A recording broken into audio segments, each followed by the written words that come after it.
Eder. Mac. Pallister. Claudio Sterpin non ci gira intorno, anzi, entra a gamba tesa, con la convinzione incrollabile di chi si porta addosso da anni un dolore irrisolto e la voglia feroce di verità. Lo fa davanti ai giornalisti, con tono deciso, guardando dritto in camera. Io sono convintissimo che questo è stato un omicidio premeditato e che sono coinvolte diverse persone. È il preludio a una giornata che si preannuncia lunga e intensa, carica di tensione e interrogativi, con l'incidente probatorio sul caso Liliana Resinovic che prende ufficialmente il via all'interno del Tribunale di Trieste. Sterpin, 86 anni, ex maratoneta noto come l'Etiope di Trieste, è lì come testimone chiave.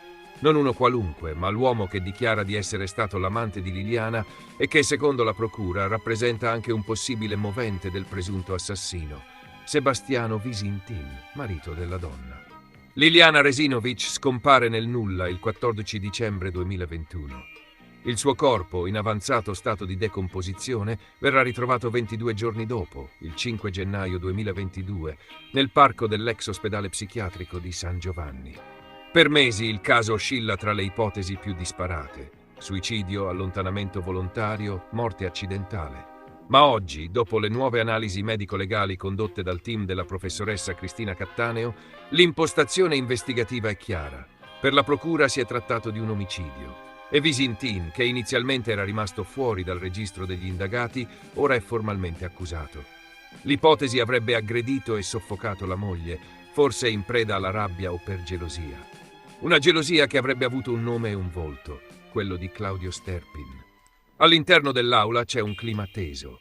A presiedere l'udienza la GIP Flavia Mangiante, con accanto la procuratrice e capo Patrizia Castaldini e la PM Ilaria Iozzi. Seduti tra i banchi degli avvocati si fronteggiano i legali della difesa e delle parti offese. E poi ci sono loro due, i protagonisti, Visintin e Sterpin. L'uno l'indagato, l'altro il testimone. 75 anni il primo, 86 il secondo. I loro occhi si incrociano appena, ma bastano pochi secondi per far capire quanto profondo sia lo strappo. Prima di entrare, Sterpin si concede ai cronisti con quell'eleganza composta che lo caratterizza da sempre. Sotto il completo scuro e la cravatta ben stretta, niente lascia intravedere le fatiche dell'età. Eppure le sue parole lasciano il segno, ancora prima che l'udienza cominci. Potrebbe anche non essere stato Sebastiano, ma di certo lui sa molte cose che non ha mai detto. È stato l'unico a non cercarla dopo la scomparsa. E sai perché? Perché sapeva che non sarebbe tornata. Lo dirò finché respiro. Sebastiano sa tutto. Per me c'è qualcosa che va ben oltre un semplice abbandono del tetto coniugale. Qualcosa che Liliana sapeva. Parole taglienti che galleggiano tra accusa e profezia. E poi la chiosa teatrale. Quel giorno, quando verrà fuori tutto, direte: il Mona aveva ragione.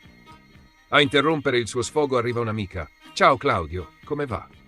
«La prendo con filosofia», risponde lui, come a voler sdrammatizzare prima di un momento decisivo. Poco dopo una voce lo chiama dall'interno. «Venga Sterpin». Lui si alza di scatto, scatta quasi come ai vecchi tempi e varca la soglia che si chiude alle sue spalle. All'interno lo attendono quasi 6 ore di domande serrate. Prima lo interroga il pubblico ministero, poi gli avvocati delle parti civili, infine quelli della difesa di Visintin. L'obiettivo è chiaro: cristallizzare la versione di Sterpin, metterla a verbale, sigillarla a futura memoria per un eventuale processo. La sua è una ricostruzione coerente, confermata passo dopo passo anche dalla procuratrice Castaldini. Ha risposto a tutte le domande, è stato coerente e lineare. Una testimonianza che ha, secondo lei, avuto un esito utile e soddisfacente. Fuori dall'aula l'aria si è fatta pesante. I cronisti attendono con pazienza, cercando tra gli sguardi e i silenzi qualche anticipazione. Il primo a uscire è proprio Sterpin, ancora in forma nonostante le ore trascorse a rispondere. Il suo volto è teso, ma sereno. Ho ripetuto tutto quello che ho detto finora, tutto o quasi, perché ci sarebbero voluti 3 giorni interi. Ma la mia versione è sempre stata una sola. Una versione che lui ha reso pubblica più volte e che oggi trova conferma anche nella documentazione agli atti. Liliana voleva lasciarlo, aveva deciso di venire a vivere con me. Volevamo ufficializzare il nostro rapporto, dovevamo passare insieme il weekend del 19 dicembre a Umago. Non a caso, era l'anniversario di quando ci siamo messi insieme la prima volta, 40 anni fa. Secondo Sterpin, Lily avrebbe dovuto parlare col marito di questa scelta proprio il 16 dicembre. Gliel'ha detto davvero? Forse, risponde, lasciando intendere che qualche cosa potrebbe essere andata diversamente. Ripercorre poi la loro storia d'amore, come fosse un romanzo lungo una vita. Eravamo sposati con altri, ma non ci siamo mai persi di vista. Dopo la morte di mia moglie, Liliana si è sentita più libera. Dal gennaio 2021 abbiamo ripreso a frequentarci apertamente. Lei veniva da me ogni martedì a stirarmi le camicie. Dettagli che per lui hanno valore simbolico. Per Visintin, invece, sono fantasie. Eppure i messaggi WhatsApp parlano chiaro. Sono stati analizzati uno per uno dalla consulente Gabriella Marano. Una fitta corrispondenza quotidiana, fatta di tenerezze, codici affettuosi, frasi d'amore. Quando sei triste, pensa che ti amo, scrive Liliana 6 giorni prima di sparire. Buonanotte, caro amore. Cam per ciao amore mio, AMBG per amore mio buongiorno. L'ultimo messaggio della donna risale al 13 dicembre. Ok, sono tenace, finirà. E poi quelle ricerche online, tempistiche per divorziare, una direzione chiara, una volontà che prende forma. A completare il quadro c'è il contenuto degli hard disk consegnati da Visintin a un amico 3 giorni dopo la scomparsa. Migliaia di foto. Alcune mostrano anche Sterpin in compagnia di Liliana. Tutte cose note che non significano nulla, minimizzano gli avvocati Paolo e Alice Bevilacqua, difensori del marito. Ma il punto per loro è un altro. Siamo stupiti che il PM non guardi altrove. Sembra già tutto scritto. Per l'accusa è stato Visintin e ora si cerca solo il movente, non la verità. Ma Sterpin non arretra. Quando i cronisti gli chiedono se davvero crede che Visintin abbia ucciso sua moglie, risponde con lucidità: io spero di no per lui. Ma sa tutto quello che è successo. Uno da solo non fa una cosa simile. Lei è stata portata lì. Già in 2 di notte è difficile. E quando gli si domanda se il marito stia coprendo qualcuno, la risposta è sferzante. Probabile, ma non spetta a me dirlo. Poi la rivelazione finale, quasi sussurrata, ma che pesa come un macigno.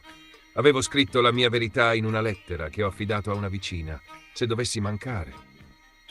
C'è il nome dell'assassino in quella lettera? Nessuno lo sa. Prima che possa rispondere arriva il suo avvocato, Giuseppe Squitieri, che lo allontana con fermezza. Basta, per favore. Visintin nel frattempo ha attraversato la giornata come un'ombra. È apparso stanco, provato, quasi annichilito. Gli occhi rossi, il passo incerto, l'espressione sofferente. All'uscita non rilascia dichiarazioni. Solo un fugace scambio con Sterpin in mattinata quando lo incrocia e gli dice «rispetto, per favore». Un appello forse disperato, forse stanco. Ma ormai la scena è tutta dell'Etiope di Trieste. Claudio Sterpin, con le sue convinzioni, le sue memorie d'amore e quel grido d'accusa che non smette di ripetere, l'hanno cercata tutti, tranne uno. La nuova perizia medico-legale disposta dalla Procura di Napoli rappresenta un punto di svolta cruciale nell'indagine sulla morte di Luca Canfora, il costumista 51enne, trovato senza vita nelle acque di Capri il 1 settembre 2023. Il risultato dell'esame condotto dopo la riesumazione del corpo, avvenuta nei mesi scorsi su istanza della famiglia, rafforza infatti in modo significativo l'ipotesi investigativa più grave, quella di un omicidio volontario. Si tratta di una conferma importante per i sospetti espressi sin dall'inizio dai familiari della vittima, assistiti dall'avvocato Giuseppe Rosso di Vita, che hanno sempre contestato l'idea di una morte accidentale o volontaria. Ferite incompatibili con una caduta.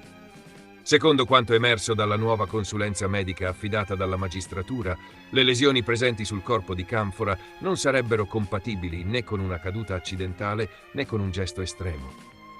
Fratture e traumi distribuiti su diverse aree del corpo e in particolare in punti non spiegabili con un impatto da precipizio portano ad escludere che l'uomo si sia lanciato o sia scivolato autonomamente dal costone roccioso di Via Krupp, zona impervia da cui, secondo la ricostruzione iniziale, Canfora sarebbe precipitato fino al mare.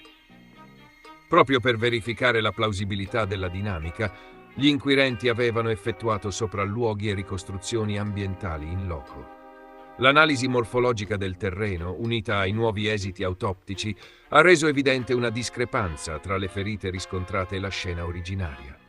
Le rocce, la vegetazione, l'altezza della caduta, nessuno di questi elementi, secondo i consulenti della procura, giustifica la tipologia e la distribuzione delle lesioni. Il corpo mostra traumi che farebbero invece pensare a un'aggressione o comunque a un impatto avvenuto in condizioni diverse da quelle di una caduta da un dirupo. Dall'ipotesi di istigazione al suicidio a quella di omicidio volontario.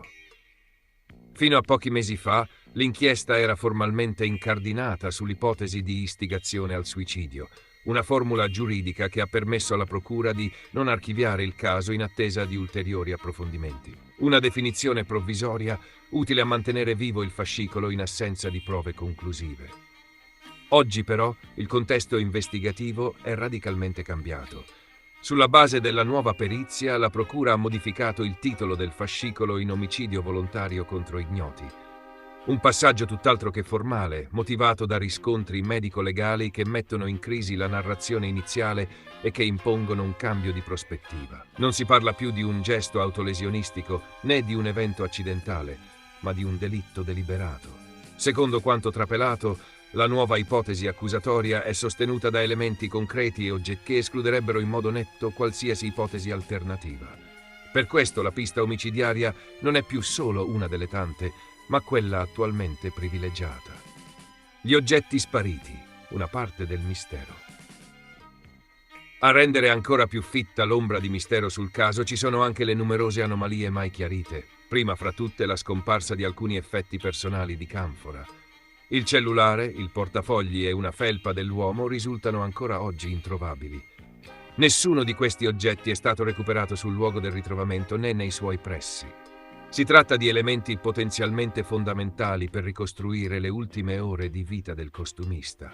Il telefono, in particolare, potrebbe contenere dati sensibili, conversazioni, chiamate o spostamenti che aiuterebbero a ricostruire il contesto attorno alla sua morte. Quella mattina, Canfora si era recato a lavoro come ogni giorno. Era impegnato sul set del film Partenope del regista Paolo Sorrentino, totalmente estraneo alla vicenda, come precisato più volte dagli inquirenti, e aveva svolto alcune attività ai giardini di Augusto. Poco dopo si era allontanato senza lasciare tracce. Da lì in poi il buio. Il suo corpo verrà ritrovato nelle acque dell'isola, dando il via a una delle inchieste più complesse e controverse degli ultimi anni in Campania. Un caso ancora irrisolto, ma con nuove certezze. Ad oggi l'inchiesta resta formalmente aperta a carico di ignoti.